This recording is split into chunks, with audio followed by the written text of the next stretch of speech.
Have you ever walked into a room and felt like every laugh was at your expense? That was Ethan Walker's reality the night he stepped into Kindling Bar and Grill. A single dad in flannel and work boots, dismissed as nothing more than a mechanic. But what no one expected was that this quiet man with grease still on his hands carried a truth that would silence the room and change the way an entire city was built. The laughter was louder than it needed to be. It filled the Kindling Bar and Grill like smoke, curling around the dim amber lights and polished leather booths. At the back corner, a cluster of men in sharp suits leaned close over their waisies, their watches catching the glow like trophies. Their voices carried, careless and cutting, each word sharpened by the comfort of being among their own. At the far end of the bar sat Ethan Walker. His sleeves were rolled to the elbow, the flannel shirt faded at the shoulders, his jeans marked with the grease of a long day beneath a car hood. He didn't try to hide it. He didn't need to. His glass rested in his hand, ice shifting softly in the amber liquid as though it knew the weight of silence. The jokes started the way they always did. One voice loud enough for everyone to hear. Bet he's just here for the cheap fries. Another laughed, shaking his glass so the cubes chimed against the rim. Looks like he came straight from fixing the dishwasher. A third leaned back, smirking. Single dads don't build empires. They just clean up after the ones who do. Ethan didn't move. His jaw didn't tighten. His shoulders stayed square, calm in the storm of mockery. There was no weakness in his silence. It was the kind of stillness forged under pressure, like steel waiting in the heat of a forge. The world saw flannel and work boots, grease-stained hands, and assumed the story ended there. But Ethan had lived too many nights balancing bills by a dim kitchen light, too many mornings waking at 5:30 to pack a lunch with a note that said, "You got this, Mia." He had no need to explain himself to men who measured worth in cufflinks. Across the bar, someone else was watching. Lauren Bennett, CEO of Bennett and Hale Real Estate, a woman whose name carried weight across Portland's skyline, sat with a quiet glass of wine, known in boardrooms for her precision, her certainty. She didn't laugh this time. She saw what the others missed. Not a punchline, not a man out of place, but a steady presence in a room built on noise. Ethan lifted his glass and took a slow sip, his eyes never rising to meet the suits at the back. His calm unsettled them more than anger ever could. Lauren's gaze lingered. It wasn't pity, it wasn't curiosity, it was recognition. In a world where voices grew loud to prove their worth, here was a man who carried his without saying a word. Tomorrow night she would come back, not for the weighing on, not for the company in the corner booth, but to sit beside the man they tried to laugh away. Because sometimes strength doesn't enter the room with a spotlight. Sometimes it's the quiet figure at the edge of the bar, holding steady, while the world mistakes silence for weakness. And she wanted to know more before the voices at Kindling Bar and Grill. Before the careless laughter and the sting of being underestimated, Ethan Walker's world was quieter. Not silent, not empty, just steady in its rhythm. On Willow Creek Road, tucked inside a modest two-bedroom house with peeling paint on the shutters and a swing that squeaked when the wind pushed it, life began at 5:30 a.m. sharp. The alarm clock buzzed its tired rattle, and Ethan's feet hit the floor before the second ring. He didn't believe in snooze buttons. Life had never offered him second chances so freely, so he met the morning with purpose. Coffee came first, black and hot, no sugar, no cream. Then the small rituals that stitched his days together. Packing Mia's lunch with the precision of an architect sketching lines on paper. Apple slices wrapped tight, a sandwich cut into triangles because she insisted it tasted better that way. Inside the lid of her lunchbox, his handwriting and permanent marker still waited. "You got this, Daddy." He had written it the week her mother walked out. When Mia was too small to understand what leaving meant, Mia had added a unicorn sticker beside his words, and neither had peeled since. Once long ago, Ethan had been on a different path, drafting blueprints late into the night. He had dreamed of skylines, of shaping Portland with structures that reach for the clouds. But dreams bend when life does. When Ellie left, the house turned cold, and diapers didn't change themselves. He traded design tables for engine bays, pencils for wrenches. The garage, Walker Auto, sat on the corner of Main and 3rd, The sign had faded from too many summers. The waiting room carried the smell of old tires and burnt coffee, but every bolt tightened bore his mark. Integrity. He never complained because what mattered most was Mia. She needed someone to clap the loudest when she sang off-key at school recital, someone to sit at parent-teacher conferences, someone who made bedtime stories a ritual instead of a luxury. Ethan built a different kind of life, small but solid. Oil changes, grocery lists, dinner at 6:30, bedtime by 8. It wasn't glamorous, but it was dependable. And for Mia, dependable was everything. Neighbors saw the flannel, the grease beneath his nails, the callous hands that came from years of work. They saw a single dad and assumed the story ended there. But Ethan carried more than appearances. He carried the weight of responsibility, the quiet strength of a man who had rebuilt not just cars, but an entire life from the ground up. When the water heater broke, he fixed it. When Mia cried because she wasn't invited to a birthday party, he made pancakes with extra chocolate chips and let her choose the movie on holidays. When the house felt too empty, he hung the stockings anyway. Ethan was the kind of man who returned grocery carts to their place, who stopped to help strangers with flat tires, who remembered birthdays when no one else did, the kind of man often overlooked in rooms filled with louder voices and shinier shoes. Yet he found peace in that rhythm, the quiet hum of work, the laughter of his daughter at the dinner table, the comfort of knowing that while the world spun faster and flashier around him, his little corner of Willow Creek held steady until that Thursday night when a friend insisted he go out for just one drink, until kindling bar and grill and the laughter that tried to shrink him.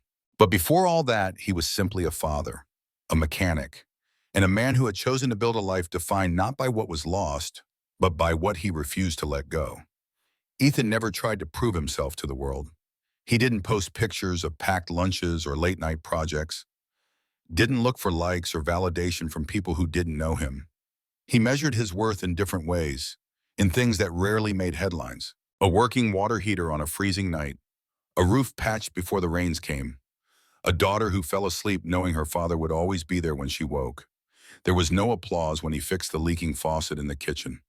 No audience when he carried groceries in after a long shift or folded laundry while Mia practiced her spelling words at the table. He lived in the quiet spaces, the unseen, uncelebrated corners of everyday life. And for Ethan, that was enough. That was. He noticed things other people missed. The way Maya's eyes clouded when she told him about a classmate's birthday party she hadn't been invited to. He never said, "It doesn't matter," because to her it did. Instead, he made pancakes with too many chocolate chips, let her pick a movie, and laughed at all the wrong parts just to see her smile again. That was his way of reminding her she belonged, even when the world forgot to make room for her. When Christmas came and the house felt too quiet with only 2 stockings on the mantel, Ethan hung them anyway. He lit the small tree in the corner and strung in paper snowflakes that Mia had cut herself.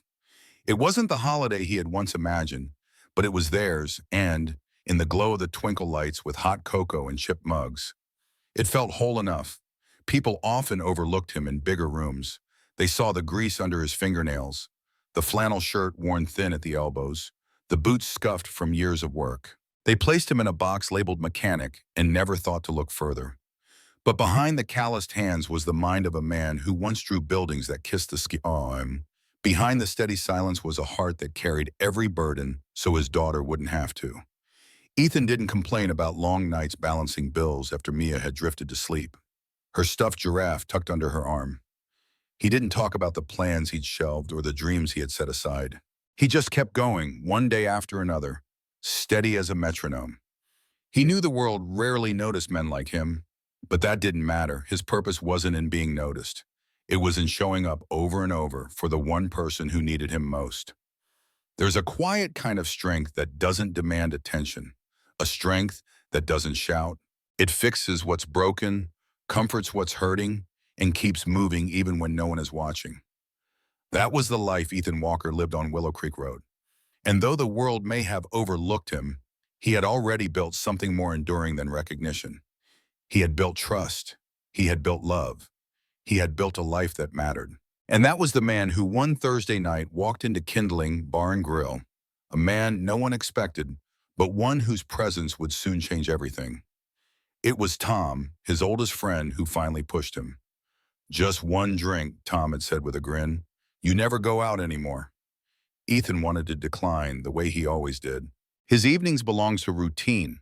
Homework at the table, dishes in the sink, Mia tucked into bed by 8. But the babysitter arrived late, and when she offered a tired smile and said she had things covered, Ethan pulled on his one decent shirt and let Tom talk him into it. That's how he found himself at Kindling Bar and Grill on a Thursday night, a place that smelled of whiskey and wood polish, where laughter rose louder than it needed to. The men in suits were already there, their voices carrying across the dim room. They laughed at him the way they always did, measuring him by boots and flannel, never by the miles he had walked or the weight he had carried. Ethan didn't answer. He sat at the bar with his voice calm as stone in a river, letting the noise roll past him. He didn't need to fight back. His silence spoke for him, and it unsettled them more than anger ever could. Lauren Bennett was there too. She hadn't planned to stay long, just enough for a quiet glass of wine at the end of another ruthless day. But her eyes kept drifting toward him, the mechanic with the steady shoulders, the man who refused to rise to mockery. She had sat through countless boardroom battles where power was performed in raised voices and sharpened words. But here, in a corner of Kindling, was someone who carried strength differently, quiet, grounded, unshaken. The next night, she came back alone this time, without colleagues or noise, just curiosity and something she couldn't quite name. Ethan was already there, same stool, same drink, as though time itself bent to his routine. He noticed her but didn't stare, only offered a small nod. The kind a man gives when surprises are rare but welcome. Lauren slid onto the stool beside him. "Didn't think I'd see you again," Ethan said, his voice even steady.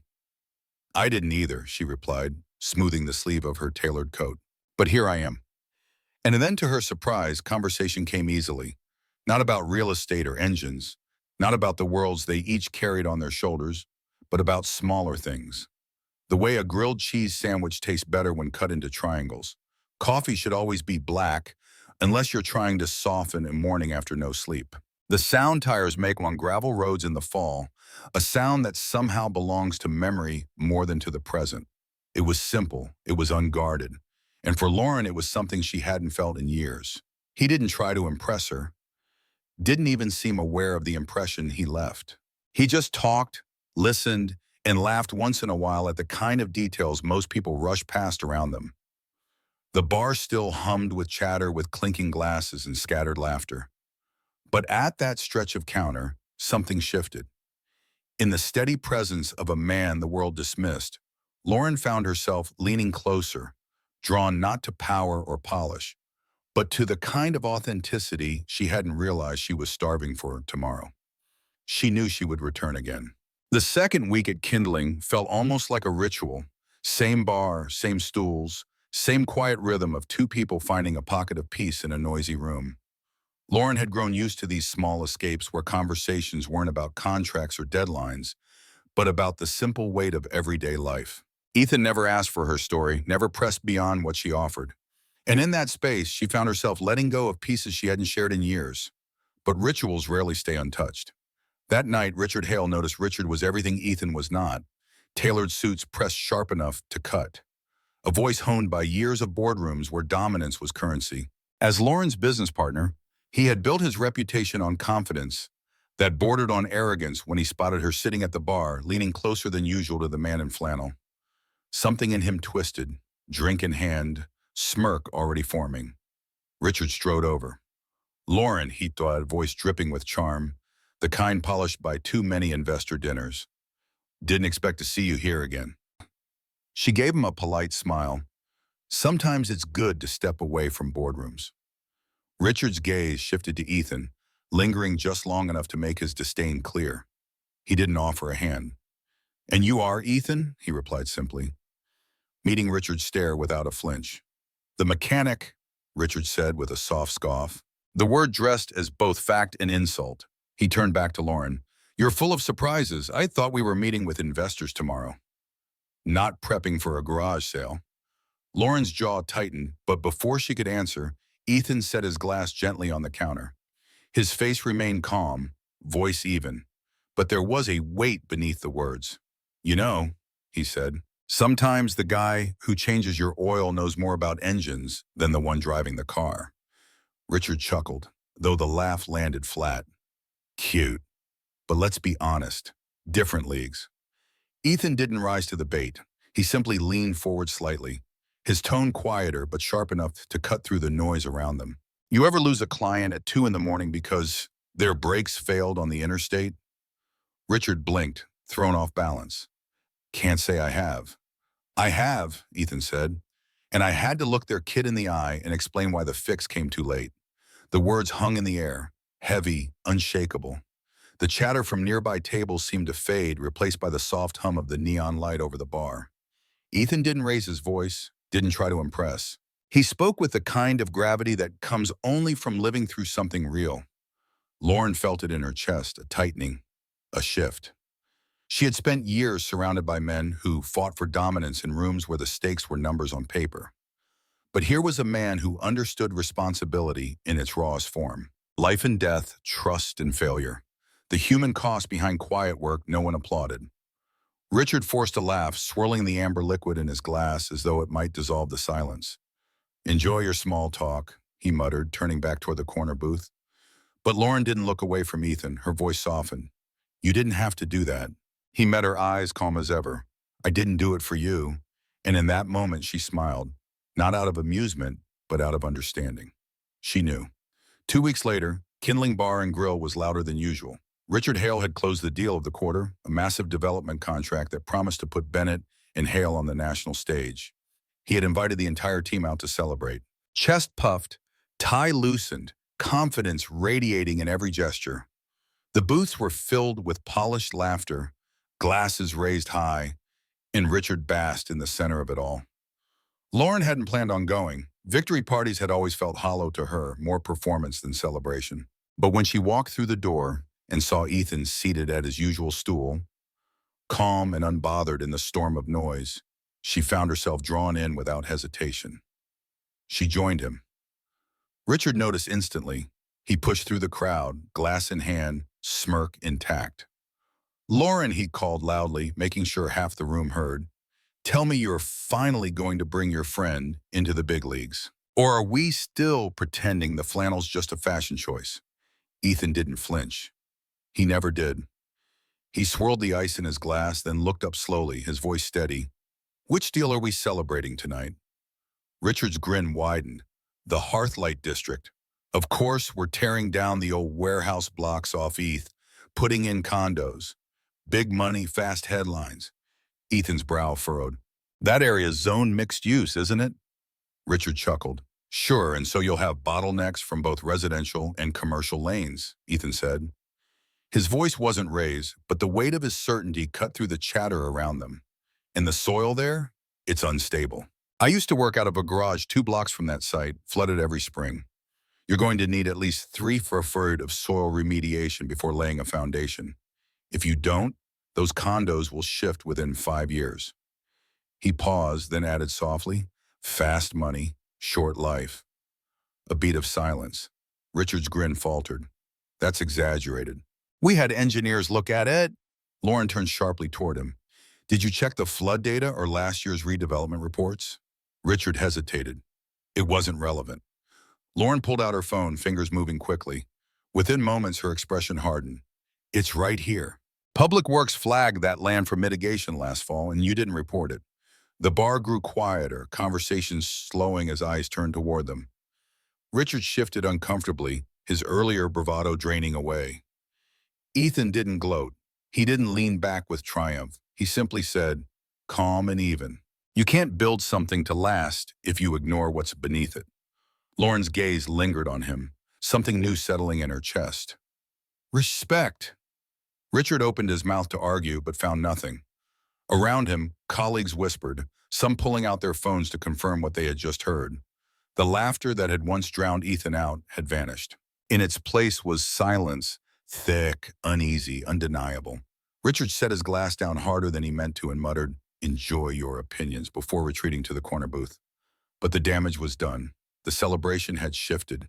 The spotlight no longer rested on him. It rested on the quiet man in flannel who had seen what no one else bothered to look for. The room never returned to its old rhythm that night. After Ethan's quiet words about the Hearthlight District, the laughter that once seemed effortless now felt forced. Thin at the edges, even Richard, usually the loudest voice in any room, sat back in the booth with his glass untouched, his eyes fixed on nothing in particular. The weight of being wrong and being called out so simply hung over him like smoke. Ethan didn't move from his stool. He didn't gloat, didn't press his point. He simply sat with the same calm as before, sipping his drink as though nothing had shifted, but everything had. Conversations drifted toward him now, not away. A younger associate from the firm, collar loosened, slid into the seat beside him. "Can I ask," he said cautiously, "how you knew about the soil data?" Ethan set his glass down, meeting the young man's eyes with the same steadiness he gave everyone. "I read the reports. The city posts them if you know where to look. Used to design buildings once. Old habits don't die easy." The associate nodded, impressed, scribbling a note on his phone as though he had just attended a lecture. Then a woman in her 40s, one of the firm's financial officers, approached with genuine curiosity. "How do you keep up with all that information?" she asked. Ethan shrugged. "After my daughter goes to bed, I read. Not for work, not for show. Just because if you're responsible for something, you ought to know what you're building on, whether it's a house or a life." The words landed softly, but their truth was undeniable. Even Richard, after what felt like an eternity, rose from his booth and crossed the room. No smirk this time, no swagger. He stopped a foot away, eyes lowered in rare humility. "I didn't give you a fair shake," he admitted quietly. "That was on me." Ethan nodded once, no bitterness, no triumph, just acknowledgement. "A lot of people don't." Richard hesitated, then extended his hand. For a moment, the bar seemed to hold its breath. Ethan reached out firm and steady, giving a handshake that wasn't for show, but for truth. Richard gave a small nod, then stepped back, not fully redeemed, but changed in a way that couldn't be ignored. After that, the conversation shifted naturally toward Ethan. People leaned in, asked questions, listened. He didn't hold court or demand attention. He spoke the way he always had, clear, patient, as though the only thing that mattered was helping someone understand. He explained floodplains and foundations, the difference between building something that looked good today and something that lasted decades. Even Tony, the bartender, brought over a fresh glass and set it in front of Ethan. "On the house," he said with a small smile for keeping the city from sinking. Ethan chuckled, shaking his head. "Just telling the truth." "That's the rarest thing in here," Tony replied. By the time the night ended, the air in Kindling was different. Where once Ethan had been dismissed as a punchline, now people saw him for what he was. Not a mechanic to be overlooked, not just a single dad in flannel, but a man whose words carried weight because they came from a life lived with integrity. And for the first time, the room looked at him not with mockery, but with respect. By early spring, the shift had become impossible to ignore. What began as a quiet exchange in a bar now rippled outward into the streets of Portland, changing the way Bennett and Hale approached their work. Lauren Bennett, who had built her career on precision and polish, made a decision that startled her board but felt inevitable to her heart. She called it Foundations. The idea was simple, though no one had dared put it into practice before. Pair the polished theories of architects and developers with the lived knowledge of people who work the ground every day.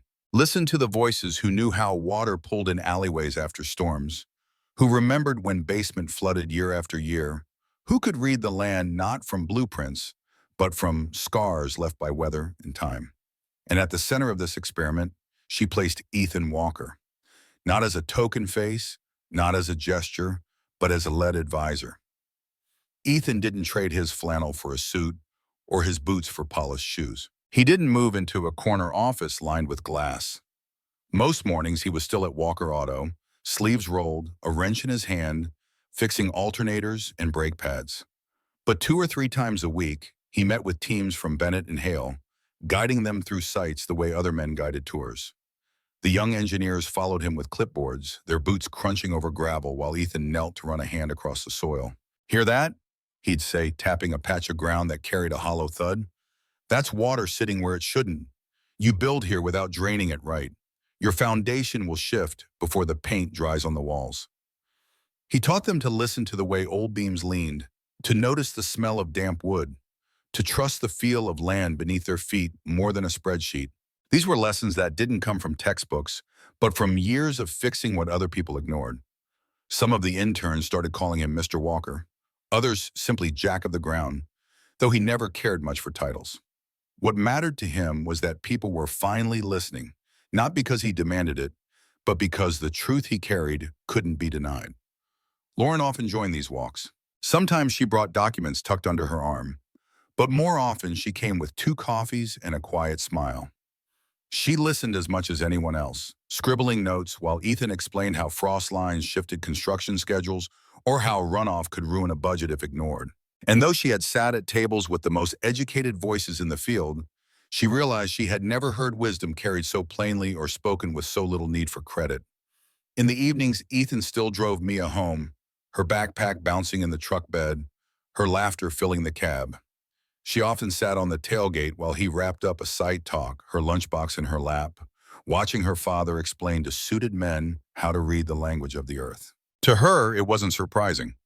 He was just Dad, the man who fixed broken things, who always showed up, who carried a strength the world was only beginning to see. Foundations was more than a program. It was a reminder that the city could only rise if it was built on knowledge, both learned and lived. And with Ethan standing at the center, Portland began to build not just taller, but stronger. Despite the new titles whispered about him in boardrooms and construction sites, Ethan Walker's life didn't change much on the surface. He still rose before dawn, the old alarm clock buzzing him into the day. He still brewed his coffee black, packed Mia's lunchbox with apple slices and sandwiches cut into triangles, and walked her to school with a steady hand on her shoulder. Afterward, he returned to Walker, sleeves rolled, grease under his nails, fixing alternators and oil leaks just as he always had to passers-by. Nothing looked different, but beneath the familiar rhythm, everything had shifted. Because now, when Ethan spoke, people listened, not with polite nods or half-distracted smiles, but with genuine focus, as though his words carried weight they hadn't realized they needed. Developers leaned in at meetings. Young architects jotted notes. City planners paused to reconsider blueprints when he pointed out what the ground itself had been telling them all along. His voice, once overlooked in the noise of shinier shoes and louder rooms, had become a compass. And Lauren Bennett, who once only knew power as something projected across boardroom tables, began showing up in quieter ways. Sometimes she'd arrive at Walker Auto with 2 coffees balanced in her hands, leaning against the doorframe while Ethan finished tightening a bolt beneath a hood. She didn't come with contracts or headlines. She came as someone who valued the truth spoken in small spaces. Black, no sugar, she'd say, handing him the cup, a faint smile playing at the edge of her expression. Guess you've been paying attention, he'd reply, wiping his hands on a rag before taking it. Their conversations weren't about deals or deadlines. They were about how the rain seemed heavier that week, how Mia's recital was coming up, how sometimes the best grilled cheese was the one cooked too long on a cast iron pan. In those moments, Lauren wasn't the formidable CEO commanding Portland's skyline. She was just a woman, grateful to sit beside someone who reminded her that life didn't have to be complicated to be meaningful. Maya, for her part, never saw anything extraordinary in the attention her father now received. To her, he had always been extraordinary. He was the man who remembered to patch her bike tire before Saturday rides, the man who clapped the loudest at school performances, the man who never forgot that grief could be softened with pancakes and chocolate chips. When she watched him at a construction site, surrounded by men in suits, listening intently as he pointed out where water pulled after storms, she didn't see a mechanic turned consultant. She saw her hero. Ethan never asked for recognition, never sought applause. He carried on as he always had, steady and grounded, moving between the garage and the field with the same quiet resolve. But now the city carried his fingerprints in ways most people would never see. Stronger foundations, safer homes, projects designed not only to rise, but to last. And while Portland's skyline began to grow with new structures, Ethan Walker's life remained rooted in the small, steady truths that had always defined him. A man in flannel, a father with callous hands, a voice once overlooked but now impossible to ignore. Time has a way of softening the sharpest edges, of turning single moments into quiet legacies in the months that followed. Ethan Walker's presence began to echo through Portland in ways he never sought but could no longer avoid. Developers spoke of him with respect. City planners consulted him before signing contracts, and interns repeated his words as if they were lessons etched into stone. He became, without ever intending to, a symbol not of success in the traditional sense, but of honesty, responsibility, and the rare kind of integrity that outlasts applause. Yet Ethan himself remained unchanged. He still worked the same hours at Walker Auto, still brewed his coffee black each morning, still waited outside Mia's school in the dented pickup truck she had decorated with stickers. His life didn't swell with grandeur. It deepened with purpose. And perhaps that was the point. Thursday nights at Kindling Bar and Grill never faded from his routine. Around 6 or 9, he would take his familiar stool, order the same drink, nod to Tony the bartender like they had been friends for decades. But the air was different now. Where once the sound of mocking laughter filled the corners, there was instead a respectful quiet. Heads turned toward him, not out of curiosity, but out of recognition. Even Richard Hale, once his loudest critic, now offered a nod from across the room. Subtle, steady, without pretense. It wasn't friendship, perhaps, but it was respect. Lauren was there too, more often than not, slipping onto the stool beside him with her usual coffee or glass of wine. They didn't always need words. Sometimes they simply sat shoulder to shoulder, letting the hum of the bar surround them while silence carried its own conversation. She no longer looked at him as the world once had with doubt or expectation, but as a companion, someone who had reminded her that strength is not performance. It is presence. For Ethan, it was never about changing the way others saw him. He had always been the same man, the father who fixed what was broken, the mechanic who read city reports by lamplight, the soul who carried on quietly day after day.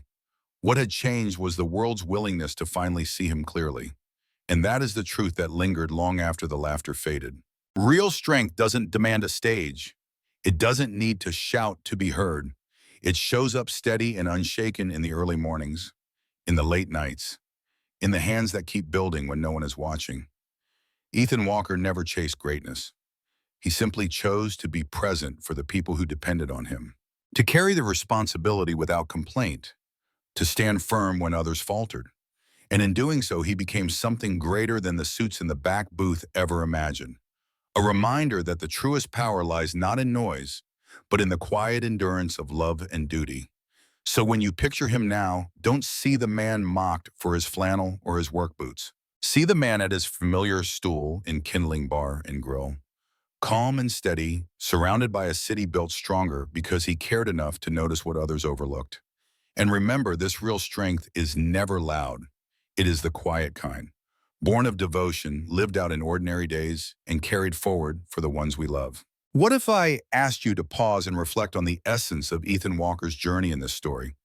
What do you notice about how he carries himself amid ridicule, and how that quiet resilience transforms not just his own life, but the perceptions of those around him? Might it reveal a profound lesson about the power of understated strength in a world that often equates value with volume and visibility? Consider, in our own lives, have you ever felt dismissed based on appearances, like Ethan in his flannel and work boots, only to realize that true worth lies in the unseen efforts, the late nights balancing responsibilities, the small acts of integrity that build unshakable foundations? What emotions stir in you when you think about how Ethan's silence spoke louder than mockery, leading to respect, change, and even a city's stronger skyline? Could this teach us that patience and authenticity, rather than confrontation, can dismantle prejudices and inspire growth? Now, imagine weaving these insights into a heartfelt message for an audience. How might you phrase it to evoke empathy, encouraging them to recognize their own quiet strengths? Let's explore together. Perhaps start by drafting a few sentences on the emotional impact of being overlooked, yet prevailing. What words would make it resonate deeply? Around 200, 300 words, ending with an inviting call to comment and subscribe? Share your thoughts, and we'll refine it step by step to foster that discovery.